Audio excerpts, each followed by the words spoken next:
Chers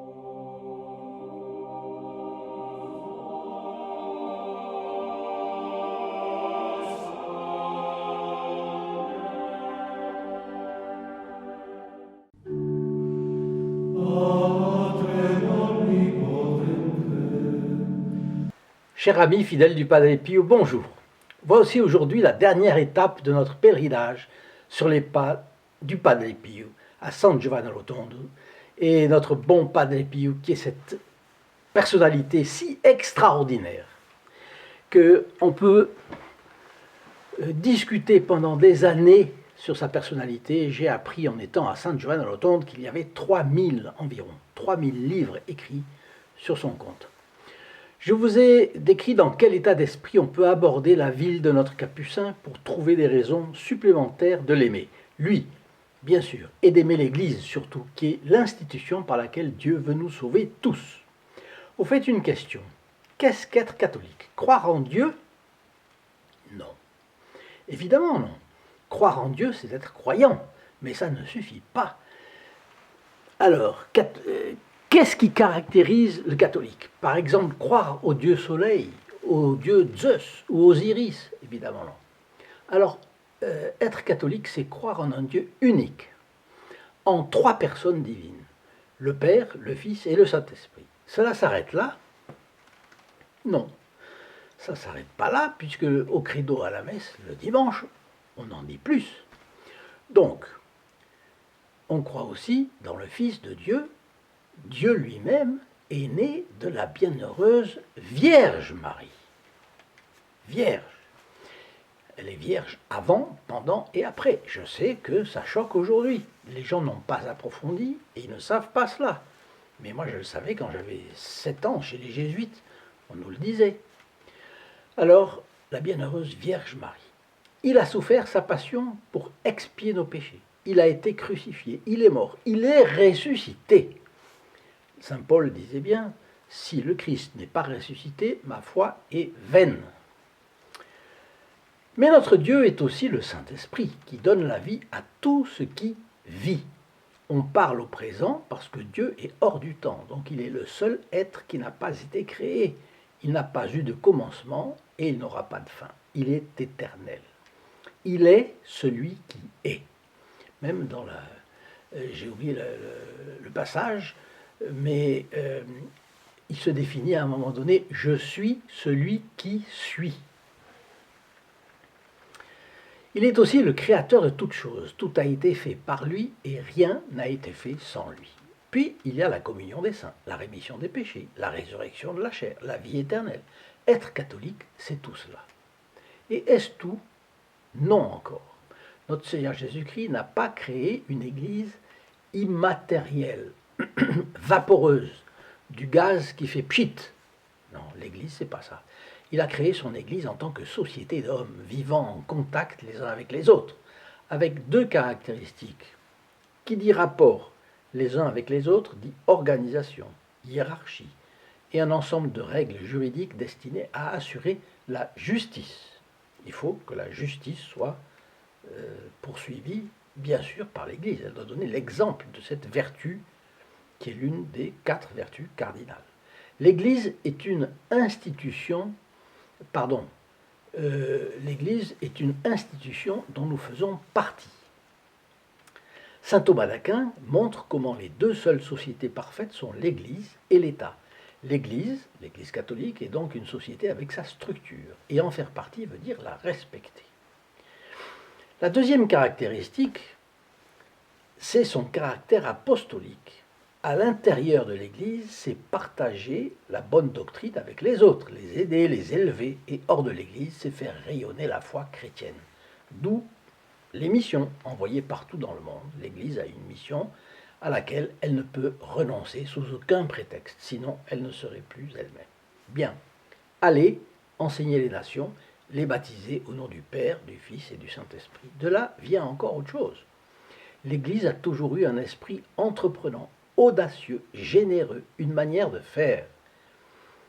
Elle sait susciter ce qui est saint, ce qui est bon. Elle a une inventivité unique au service du beau. Et c'est au fond cela qu'on va chercher dans tout lieu béni par l'Église catholique. À Lourdes, à Fatima, au mont Gargano, à côté de San Giovanni Rotondo, à San Giovanni Rotondo, bien entendu, comme dans tant d'autres lieux sanctifiés par l'Église. Il y a donc à San Giovanni Rotondo de quoi chercher et de quoi trouver. J'imagine un intolérant qui croirait venu le moment d'humilier un catholique après cette déclaration que je viens de faire de la foi. Vous ignorez donc les écarts de conduite de vos ecclésiastiques? Eh bien, cela ne me gêne absolument pas. La preuve de la mauvaise foi d'un tel menteur, c'est qu'il choisirait allègrement d'amalgamer les 97,3% de prêtres qui ont été exemplaires avec les 2,7% qui ont été monstrueux.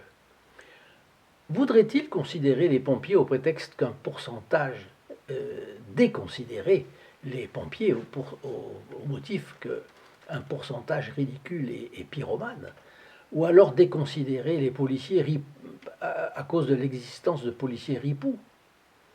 Alors pourquoi parler de pompiers ou de policiers alors que je pourrais beaucoup moins incongruement parler des journalistes, des ministres, des parlementaires, tous ceux qui participent à l'élaboration de lois iniques, insensées, antinaturelles? Comprenez très bien à quoi je fais allusion.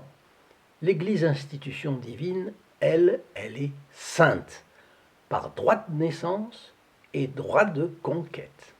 Sainte par droit de naissance, parce que c'est notre Seigneur Jésus-Christ qui l'a instituée à la veille de sa passion, et sainte par droit de conquête, par le sang versé du Christ sur la croix. Il faut savoir y réfléchir à ces choses. Dites-moi dans vos commentaires les pensées que cela évoque chez vous, cela m'intéresse. Alors nous commençons d'emblée avec une photo apparemment très ordinaire. Une maison grande, mais sans grande typicité. Eh bien, c'est la maison d'une des filles spirituelles du Padre Pio, une des plus proches, dont on peut dire qu'elle a quasiment fait partie des meubles de l'entourage du Padre Pio. C'est Maria Pile, qui a vécu à San Giovanni Rotondo de 1925 à sa mort en 1968. Vous voyez sa maison dans son état actuel, bien sûr, au fil du temps agrandie et restaurée. Elle a eu un rôle éminent auprès du Padre Pio, cette Maria Pile, vous allez voir. Issue d'une famille fort riche et très en vue aux États-Unis, elle a été baptisée dans l'église presbytérienne, donc protestante, et devenue le bras droit de la fameuse éducatrice Maria Montessori, qui elle était catholique, fondatrice de la méthode d'instruction Montessori. Voyageant avec celle-ci, elle a pris contact avec la religion catholique et en Espagne, elle s'est convertie, mais elle ne trouvait jamais de directeur de conscience qui lui convienne et elle priait Dieu pour cela, pour en trouver un. Et elle a été finalement guidée par le bon Dieu vers le sanctuaire Notre-Dame des Grâces de San Giovanni Rotondo. En 1923, rencontrant le bon capucin, elle est très impressionnée. Elle s'agenouille devant lui en ne trouvant rien à dire de plus que « Père !» Et à elle qui voyageait tout le temps, le Padre Pio a dit « Arrêtons-nous de nous promener maintenant. Restez ici. » Eh bien, elle s'est immédiatement placée dans une attitude de service envers le Padre Pio. Elle est devenue sa principale auxiliaire, parce qu'ayant eu le contact avec toutes les classes sociales, elle était à l'aise avec tout le monde. Elle a ainsi pu accueillir à San Giovanni Rotondo tous les pèlerins, riches et pauvres, aristocrates, grands bourgeois, paysans, employés, ouvriers, ministres, acteurs. Ayant un esprit pratique et organisé et parlant plusieurs langues, elle organisait en maîtresse femme la logistique de sa maison. Et étant pédagogue de formation et ayant beaucoup de sens psychologique, elle a organisé des écoles d'alphabétisation dans le pays, ainsi que des chorales d'enfants. Elle s'est fixée à San Giovanni Rotondo en 1925 et elle est décédée 5 mois avant le Padre Pio, en avril 1968. Mais elle a été bonne et surtout très généreuse. D'après ce que j'ai lu, elle n'a jamais hésité à aider financièrement le Padre Pio. Elle a vite entrepris de faire construire cette maison, à moins de 400 mètres du couvent, un peu en contrebas, et a ouvert sa maison à tous les pèlerins qui n'avaient pu trouver un logement à l'hôtel ou chez l'habitant. En plus, elle avait ouvert sa table. Personne ne venait là personne ne mourait de faim, et tout le monde savait qu'on trouvait un couvert chez elle. Elle ne refusait jamais rien à quelqu'un, et quoique fortunée, elle était parfois obligée de demander des aides pour ses pauvres. Vous voyez. On raconte qu'elle n'a jamais été prise en défaut sur la générosité. Il y a un moment où il est apparu à tous que symboliquement l'Église devait avoir une présence capucine à Pietrelcina, la ville natale du Padre Pio. Il fallait construire un couvent, une église, et puis un séminaire de capucins. Eh bien, c'est Maria Pile qui a tout financé. La maison que vous voyez, donc, a commencé à fonctionner en 1947. Ajoutons que son procès de béatification est en cours. Maintenant, cette maison sert aux jeunes franciscains. Je ne vous cache pas que si quelqu'un qui m'écoute en ce moment se sentait non pas une générosité à la Maria Pile, non, je n'ai pas la témérité, la prétention d'imaginer cela, ni de le demander non plus. Notre chaîne vise sur une multiplicité de dons petits, mais je veux dire que si quelqu'un sent une inspiration pour faire quelque chose de plus pour le Padre Pio, je l'invite à venir voir le lien qui figure en bleu dans la description ici dessous. st-padre-pio.fr. Il verra qu'il y a tout un éventail de possibilités pour ceux qui ont de la bonté à partager. Pour en finir avec Maria Pile, elle a hébergé les parents du Padre Pio dans sa maison, prenant soin d'eux jusqu'à leur mort. J'ai autre chose à vous raconter. Vous vous en doutez, pas un hôtel, pas un restaurant, pas un commerçant sans une image, une estampe ou une statue du Padre Pio. Des personnes sont agacées par une piété qu'elles disent intéressée. Eh bien, quelqu'un s'est plaint de ça un jour auprès du Padre Pio. Vous savez sa réponse? Il faut bien qu'ils gagnent leur vie, eux aussi. Et pourtant, il n'aimait pas qu'on fasse la promotion de lui-même. Mais si nous sommes agacés, nous devons analyser la cause de notre agacement. Parce que le Padre Pio, lui, n'était pas agacé. Et pourtant, il y avait bien de raisons qu'il le soit. Si tous ces restaurants, hôtels, bars et commerçants n'étaient pas libres de faire leur travail comme ils l'entendent, les pauvres, comment irions-nous sur les pas du Padre Pio à notre convenance, aux horaires qui nous plaisent? Il faut voir que le sanctuaire de San Giovanni Rotondo ouvre à 6 heures le matin et ferme à 8 heures le soir. Il faut dire que les gens sont dévoués quand même. À San Giovanni Rotondo, ce sont environ 150 hôtels pour 12 millions de pèlerins par an. C'est absolument énorme. Eh bien, je vais vous montrer le cas d'un de ces hôtels. Voilà un petit musée de cire à 3 scènes qui accueille les clients de l'Albergo 100M. J'évite de faire de la publicité parce que je ne sais pas comment ce serait interprété par les gens du cru. Cette photo montre le Padre Pio en train de célébrer la messe, assis. Il est en effet représenté dans les dernières années de sa vie quand ses jambes le portaient très mal. Cette photo-ci montre les deux scènes en même temps, celle que je viens de décrire et l'autre où l'on voit le Padre Pio en train de confesser un confrère. C'est une initiative, à mon avis, réussie des propriétaires qui ont voulu montrer les deux pôles de la vocation de la vie du Padre Pio, la confession, la célébration de la messe. Entre parenthèses, c'est aussi la vocation et la vie de tout ecclésiastique, dont le Padre Pio est, qu'on le veuille ou non, le modèle, n'est-ce pas? Bon. Alors, autre particularité de cet hôtel, c'est cette photo en noir et blanc que vous notez sur le mur derrière la scène de la confession. C'est le mariage, béni par le Padre Pio, de monsieur et madame M, propriétaires de cet hôtel au temps du Padre Pio. Donc, il y a longtemps, ils se sont connus, ils se sont mariés avec la bénédiction du Padre Pio, vous voyez comme c'est. Et aujourd'hui, le père est décédé. Ce sont ses deux fils qui tiennent l'hôtel. Mais leur mère est là. Ah, elle est là et bien là. Figurez-vous qu'elle a été une pénitente régulière de notre bon Padre Pio. Je n'oserais pas dire fille spirituelle parce que je ne le sais pas exactement. Nous avons souhaité lui poser une question sur le Padre Pio, qu'elle a bien connu, car pour nous, évidemment, elle représente un pont par-dessus le temps entre le capucin et nous. Alors, lui demander quelque chose sur le Padre Pio était une occasion unique. Elle nous a reçus avec beaucoup de gentillesse et de sympathie au bras d'un de ses fils, et nous avons apprécié ce contact d'autant plus qu'elle parle bien français. Je lui ai demandé si elle acceptait d'être prise en photo. Je pensais à vous, évidemment, vous qui auriez peut-être aimé connaître son image.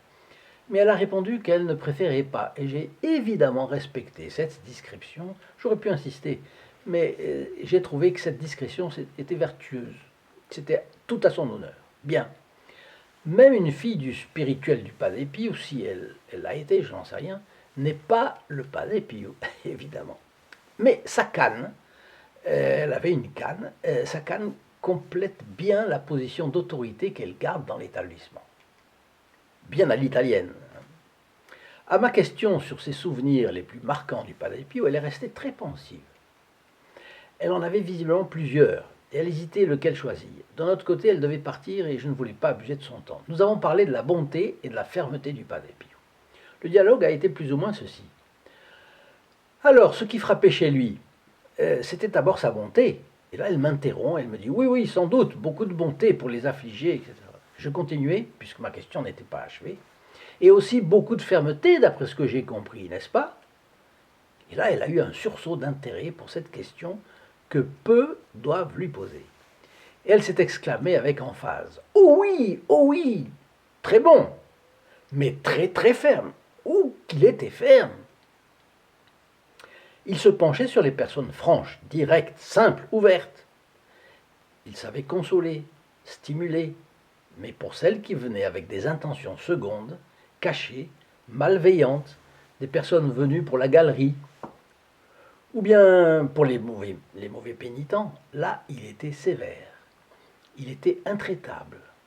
Sa sévérité allait jusqu'à refuser l'absolution. Oh oui, très ferme. J'ai senti qu'elle a vu, entendu, senti cette fermeté, et c'est tellement salutaire. Et cela correspond si bien à ce que l'on lit sur le Padre Pio que je n'ai pas hésité à vous transmettre ce petit témoignage pris sur le vif. Cela me suggère une question. Vaut-il mieux passer un mauvais quart d'heure et se corriger, ou être indolent toute sa vie, refuser de voir nos défauts en face et risquer le purgatoire où il faudrait encore payer des peines qu'il nous resterait à purger, voire même risquer l'enfer? On remet toujours au lendemain, n'est-ce pas? Demain, demain, demain. Demain, demain, je ferai, et on ne fait jamais. Bon, poser la question, c'est y répondre. Et cela aide à comprendre. Cela aide à comprendre que nous avons peut-être moins l'habitude de penser aux conséquences de nos actes qu'il ne faudrait. Répondez-moi d'ailleurs, est-ce utile ou inutile de soulever ce genre de questions? Est-ce rébarbatif? Est-ce embarrassant? Ou est-ce salutaire? Bon, maintenant vous avez une photo qui est une photo du Padre Pio. Elle a l'intérêt, cette photo, de le montrer dans un moment d'admiration, me semble-t-il. À quoi peut-il penser? On peut conjecturer qu'il est en train de prier la Sainte Vierge devant une image de laquelle il se trouve. Je ne sais pas, qu'est-ce que vous en pensez? Les paris sont ouverts. Chacun peut avoir son hypothèse. Cela aussi, vous pouvez me le dire dans vos commentaires. Ils sont faits pour ça. Bien. Comme ce n'est pas un sujet de doctrine, chacun peut avoir son avis. Alors nous sommes maintenant à l'entrée du cimetière municipal. Vous allez voir qu'il a beaucoup d'intérêt car il contient les sépultures de nombreuses personnes dont une proportion non négligeable ont été guidées jusqu'au ciel par le Padre Pio. Sous le plan proprement dit, le schéma du cimetière, des noms sont inscrits à la suite les uns des autres. Aux lignes 6 et 7, vous remarquez les noms des parents du Padre Pio. Forgione. Dans la même chapelle sont enterrés Adele Maria Pile, dont nous avons parlé il y a 5 minutes, qui est née en 1888 et morte en 1968. Il y a aussi le frère Benedetto de San Martin Lamis, né en 1872, mort en 1942, qui était aussi prêtre. De même que le frère Agostino de San Martin Lamis, né en 1903 et mort en 1963. Les deux ont été confesseurs et amis du Padre Pio et l'ont soutenu jusqu'à ce qu'en 1922 la congrégation du Saint-Office leur interdise tout contact direct ou indirecte avec le Padre Pio. Vous notez aussi le nom du frère Pellegrino Funicelli. C'est un capucin qui a assisté à la mort du Padre Pio. Et il y en a un autre aussi plus bas, celui de Cléonis Morcaldi, fils spirituel du Padre Pio, qui était d'un milieu simple, contrairement à Maria Pile, et elle est déjà déclarée vénérable par l'Église. Dans la chapelle numéro 336 du cimetière se trouvent les restes de Pietruccio Cugino, né en 1913. Son histoire est intéressante. À l'âge de 6 ans, son père l'a présenté au Padre Pio. À 12 ans, il a attrapé une maladie qui l'a rendu aveugle. Mais il connaissait le Padre Pio de cette époque, quand même.